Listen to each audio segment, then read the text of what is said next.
Dear viewers, ఈరోజు నేను మనము దేవుడిలో ఉన్నప్పుడు నీతివంతంగా ఏ విధంగా మనుషులు అందరిని విసర్జింపబడిన దేవుడి దృష్టికి మనం ఏ విధంగా ఉంటామనే వాక్యం, దేవుడి వాగ్దానం గురించి తెలుసుకుందాం. Today I just want to share when we are with God's righteousness, everyone in this world betray us, but how God is going to uplift us.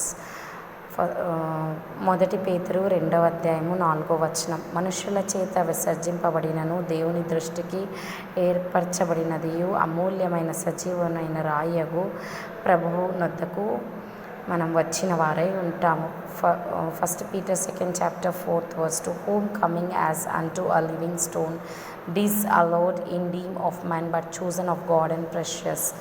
మనము దేవుడిలో ఉన్నప్పుడు అందరూ మనల్ని తృణీకరిస్తారు, కానీ దేవుడు మనల్ని సజీవంగా ఉంచుతాడు. When we're in this Christian journey, everyone will betray, but God will never forsake us and he will lift up our lives. దేవుడి వాగ్దానం మన జీవితంలో నెరవేర్చబడును గాక. కంటెంట్ నచ్చినట్లయితే లైక్ చేయండి, సబ్స్క్రైబ్ చేయండి.